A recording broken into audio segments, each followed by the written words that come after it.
آپ نے 2010-11 میں فرمایا تھا کہ تبدیلی پاکستان کا مقدر ہو چکی ہے اور اس میں نوجوانوں کا کردار بڑا اہم ہوگا۔ حالیہ جو الیکشن ہیں 8 فروری کے، اس کے بارے بھی کہا جاتا ہے کہ نوجوانوں نے اب کی بار بھرپور پارٹیسپیٹ کیا، اپنا کردار ادا کیا، لیکن لگتا یہ ہے کہ سٹیٹس کو اپنی جگہ ہے، تو نوجوانوں کا کردار تو آ گیا، یہ جیسے ہے ویسے کی بنیاد کب بدلے گی؟ بسم اللہ الرحمن الرحیم۔ میں نے ضرور یہ عرض کیا تھا اور آج بھی اسی بات پر قائم ہوں۔ فرق صرف یہ ہے کہ کوئی بھی چیز جو ایک زمانے سے قائم ہو یک لخت نہیں ٹوٹتی ہے، پہلے دراڑیں آتی ہیں، اس کے بعد بڑے بڑے کریکس ڈیولپ ہوتے ہیں، پھر وہ چیز گر کے دوبارہ نئے سرے سے تعمیر ہوتی ہے اس کی۔ تو اللہ کے یہاں تو ویسے بھی کہیں کوئی ریولوشنری چینج نہیں ہے، جتنی چینج ہے رب تعالیٰ کے یہاں وہ ایولیوشنری ہے۔ آپ بیج سے لے کے پھل تک کے سٹیج تک پہنچنے کا درخت hundreds of centuries years of time لگتا ہے پہاڑوں کے تخلیق ہونے میں، انسان کا بننا، پھر اس کا جنم لینا، اس کے بعد بچپن سے بڑھاپا تک سب ٹائم لے رہا ہے۔ یہ سنت رب ہے کہ یک لخت تبدیلیاں کہیں نہیں آتی، موسم بدلتے ہیں آہستہ آہستہ، دن اور رات بدلتے ہیں آہستہ آہستہ۔ اسی طرح ملک کے اندر بھی تبدیلی، میں اس سینس میں نہیں کہہ رہا جو نعرے لگتے ہیں سڑکوں پر، وہ نہیں کہہ رہا، میں ایک ریولوشنری چینج کی بات کر رہا ہوں جو کہ ہر جگہ ہر چیز میں ہوتی ہے۔ وہ تبدیلی آ رہی ہے اور اس کے آثار بھی نمودار ہو گئے ہیں۔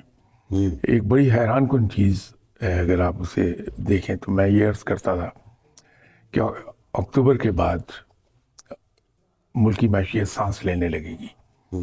اب یہ دیکھیے جتنے اکنامک انڈیکیٹرز ہیں وہ سب کے سب پازیٹیو ہو گئے آل آف اے سڈن، حالانکہ بظاہر نظر نہیں آتا کہ کہیں سے مدد آ گئی ہو، کہیں لونز مل گئے ہوں، یا ہم نے کوئی بڑے پیمانے پہ ایکسپورٹ شروع کر دی ہے، کچھ کیا، لیکن انڈیکیٹرز بہتر ہونے شروع ہو گئے ہیں۔ یہ قدرت کی طرف سے ہے اور انشاءاللہ تعالی یہ کچھ اور نمایاں ہوتی جائیں گی چیزیں۔ صحیح۔ اور میرا اپنا ذاتی خیال ہے اور اندازہ ہے کہ اور 2 سال، 2.25 سال کے بعد جس چیز کا ہم سب کو انتظار تھا کہ پاکستان بلندی کی طرف جائے، وہ آپ کی آنکھوں کے سامنے ہوگا انشاءاللہ۔ یہ ملک بہت تیزی سے اوپر جائے گا۔ شاہ صاحب، آپ جو فرما رہے ہیں، حضرت صوفی برکت علی صاحب کا ایک مشہور قول ہے کہ ایک وقت آئے گا جب پاکستان کی ہاں میں دنیا کی ہاں ہوگی اور پاکستان کی نہ میں دنیا کی نہ ہوگی۔ تو یہ آپ جو 2 سال کا عرصہ بتا رہے ہیں، یہ واقعتاً پاکستان اس طرف سفر شروع کر چکا ہے یا کر رہا ہے یا کرے گا کہ جس میں پاکستان ایک مین پلیئر ہوگا دنیا کا؟ یا یہ جو 22 میں ہوا، 23 میں ہوا، 24 میں ہوا، زوال معاشی سطح پر، عدلیہ کی سطح پر، سیاست کی سطح پر، صحافت کی سطح پر، یہ ابھی ہمارا مقدر بنا رہے گا؟ نہیں، میرا خیال ہے کہ یہ جو کچھ ہم نے ایکسپیرینس کیا ہے پچھلے 5 سال 6 سال میں، وہ شاید وہ سچویشن دوبارہ نہیں آئے گی۔ اب بہتری کی طرف چیزیں جائیں گی اور ہر گزرتے ہوئے دن کے ساتھ انشاءاللہ بہتری آتی چلی جائے گی۔ صوفی برکت صاحب بہت محترم شخصیت تھے اپنے فیلڈ میں۔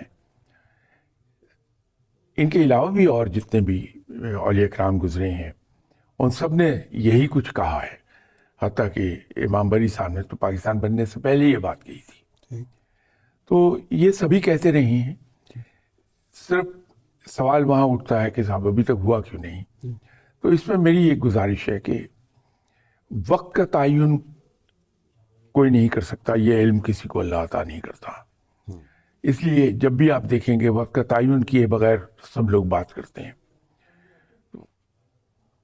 لیکن اب چونکہ حالات سامنے ہیں، جس کو ہم کہتے ہیں رائٹنگ آن دا وال، وہ سامنے ہے ہمارے، اب یقین سے کہا جا سکتا ہے کہ صاحب 2 سوا 2 سال کے بعد پاکستان بڑی تیزی سے ترقی کرتا دکھائی دے گا اور انشاءاللہ ایک معتبر حیثیت اختیار کر جائے گا دنیا میں. اچھا شاہ صاحب، یہ اسی سسٹم کے تحت ہوگا، انہی شخصیات کے تحت ہوگا، یا شخصیات بھی بدلیں گی، سسٹم بھی بدلے گا، کوئی الیکشن کے ذریعے بغیر الیکشن کے نیا سسٹم یہ 2 سال میں ڈیولپ ہوگا جو ملک کو آگے لے کے جائے گا؟ میں کسی بری سینس میں نہیں کہہ رہا، میں اچھی سینس میں ہی کہہ رہا ہوں کہ تبدیلی شخصیات کی ہوتی رہتی، چہرے آتے رہتے ہیں جاتے رہتے ہیں. 1947 سے لے کے اب تک آپ دیکھیے کتنے چہرے بدلے، کتنی حکومتیں بدل گئیں. ثبات صرف رب کو ہے اور کوئی چیز غیر فانی نہیں ہے. تو ہم شخصیات کو ڈسکس کیے بغیر ملک کے بارے میں یقین سے کہہ سکتے ہیں کہ انشاءاللہ تعالی 2 سال کے بعد اسے بڑی تیزی سے اوپر کو جاتا ہوا ہم دیکھیں گے. شاہ صاحب لیکن یہ ایک شخصیت پرست معاشرہ ہے، آپ بھی جانتے ہیں، میں بھی جانتا ہوں، اور شخصیات ہی ڈسکس ہوتی ہیں محفلوں میں بھی. کہا تو یہ گیا ہے کہ جی چھوٹے لوگ جو ہوتے ہیں شخصیات کو ڈسکس کرتے ہیں اور بڑے لوگ ایشوز کو ڈسکس کرتے ہیں، لیکن ہمارا معاشرہ ابھی وہاں نہیں پہنچا. پچھلے سال الیکشن سے پہلے آپ نے یہ کہا کہ نواز شریف صاحب کا عملی سیاست میں مجھے کوئی خاص کردار نظر نہیں آ رہا، حالانکہ اشتہار چھپ چکے تھے وزیر اعظم نواز شریف کے. تو اب بھی میاں نواز شریف صاحب وہیں کھڑے ہیں، عملی سیاست میں ان کا کوئی کردار نہیں ہے، دوبارہ وزیر اعظم بننے کی تو وہ نہیں کریں گے، یا کریں گے تو کامیاب نہیں ہوں گے. میرا خیال ہے شاید انہوں نے یہ آپٹ کر لیا اچھا، کہ اب وہ امام خمینی کی طرح بیٹھ کے اپنے سے جونیئرز کو ٹرین کریں گے اور ان کو گائیڈ کرتے رہیں گے. میرا خیال ہے یہ ڈیسیشن شاید وہ مینٹلی لے چکے. میاں صاحب امام خمینی ہیں؟ اب میں نے عرض کیا امام خمینی کی طرح، اور یہ ہر ایک کا حق ہے اچھا، کہ کسی بھی بڑی شخصیت کے فٹ پرنٹس کو فالو کر لے. صحیح. بلاول بھٹو صاحب اور مریم نواز صاحبہ، کیا ان کے مقدر میں وزارت عظمیٰ لگ رہی ہے آپ کو؟ مقدر کی بات تو رب جانے، اس کو کس نے دیکھا ہے، لیکن جو قرائن کہتے ہیں وہ یہ ہے کہ ابھی بہت وقت ہے. حالانکہ بلاول بھٹو صاحب کے بارے میں جو میری ذاتی رائے ہے بحیثیت انسان کی، میں ان سے بڑی سوبر سیاست ایکسپیکٹ کر رہا تھا جب یہ تشریف لائے تھے. اس کی وجہ یہ ہے کہ ان کے جتنے انگریڈینٹس ہیں وہ بڑے کمال کے ہیں جو کسی اور کے پاس ہے نہیں. سر شاہ نواز کو دیکھیے، دیوان رہے اپنے وقت کے، جی، جوناگڑھ کے. جی. ان کے نانا وہ انہوں نے اگرچہ as a junior minister start کیا لیکن پرائم منسٹر تک گئے، اور پرائم منسٹر بھی کمال کے، بڑا پاورفل پرائم منسٹر. اگرچہ میں ان کے نظریات سے شاید اختلاف رکھتا ہوں گا، لیکن جو ان کی شخصیت ہے، ان کی جو اچھائیاں ہیں، وہ اس کو بیان کرنے میں مجھے کوئی عار نہیں ہے. ان کی اپنی والدہ صاحبہ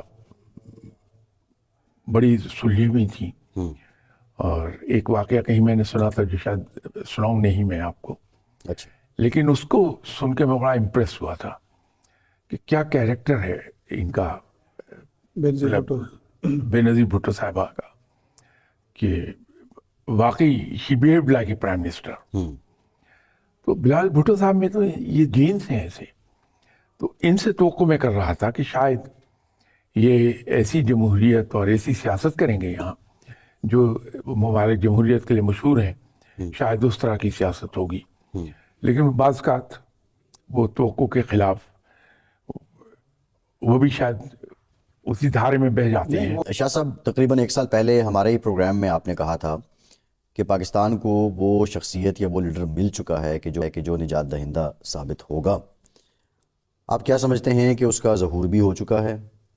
اور 2-2.5 سال کی آپ بات کریں کہ حالات مزید بہتر ہوں گے، تو اس دورانیے میں اس کی رونمائی بھی ہونی ہے یا اس کی رونمائی ہو چکی ہے؟ میرا خیال ہے بڑی جلدی پاکستان کو ایسا لیڈر ملنے والا ہے جو اس کو اس جانب میں لے جائے گا جو پاکستان کا مقدر ہے. اور جیسے آپ نے حوالہ 2010 کا دیا تھا، میں تو اس سے بہت پہلے سے ایک بات کہتا رہا ہوں کہ یہاں ایک عبوری حکومت آئے گی جس میں زیادہ تر جوان لوگ ہوں گے. وہ اس ملک کو کافی بلندی کی طرف لے جائے گی. یہ بات میں آج سے نہیں، میں غالباً فرسٹ ٹائم شاید 1989 میں کہی تھی بات، اور وہ انشاءاللہ ہوگا کہ اس ملک کو آگے بڑھائیں گے وہ لوگ جو جوان ہیں، نوجوان چلیے نہ کہیے، جوان صحیح، تو انشاءاللہ ایسی ہی ٹیم مل جائے گی ملک کو۔ شاہ صاحب وہ جو 89 میں لوگ پیدا بھی ہوں گے اب وہ جوان ہیں، نوجوانی کی عمر سے گزر چکے ہیں، تو ابھی بھی مطلب وقت لگے گا اور مزید بچور ہو کے آئیں گے؟ نہیں، ابھی تو جیسے میں عرض کر رہا ہوں کہ اگر ملک کو اوپر اٹھنا ہے، جو کہ اٹھے گا ڈیفینیٹلی، تو پھر ایسی ہی بلڈ ملے گا ملک کو جو اپنے 40 پلس میں ہے ابھی، تو اسی کو ہم جوان کہتے ہیں، کہ 40 پر میچورٹی آتی ہے انسان میں، تو ایسے لوگ آ جائیں گے اور انشاءاللہ تعالی یہ ملک آگے بڑھے گا۔ اچھا یہ فرمائیں کہ میاں شہباز شریف صاحب اس وقت اقتدار میں ہیں، ان کے اگرچہ مینڈیٹ پر بھی کویسچنز ہیں، یہ حکومت چلتی نظر آئے گی 29 تک، یہ مدت اپنی پوری کر پائیں گے، موجودہ اسمبلی 29 تک برقرار رہے گی، یا جو آپ نئی قیادت کا بتا رہے ہیں وہ آئے گی، وہ الیکشن کے ذریعے آئے گی، یا اسی سسٹم کے ہوتے ہوتے وہ آگے نکل آئیں گے؟ یہ کہنا شاید میرے لیے دشوار ہو، لیکن گمان غالب یہی ہے کہ شاید تبدیلی آتی جائے گی، یکلخت نہ ہو، ایک دو کر کے انڈکٹ ہوتے چلے جائیں اور وہ ٹیم بنتی جائے اور پھر ملک کو آگے لے جائے۔ شہباز شریف صاحب ہی لیڈ کرتے رہیں؟ کسی کے بارے میں بدگمانی یا برے الفاظ شاید میں نکالنا نہ چاہوں، وہ میرے ایلیمنٹ کے خلاف ہے یہ بات کہ میں کسی کے بارے میں کوئی بری بات کہوں۔ نہیں، یہ تو کہہ سکتے ہیں نا کہ حکومت یا اسمبلی اپنی مدت پوری کر پائے گی؟ اللہ کرے کر لے، دعا ہے آپ جی، قبولیت اس کے۔ بے شک۔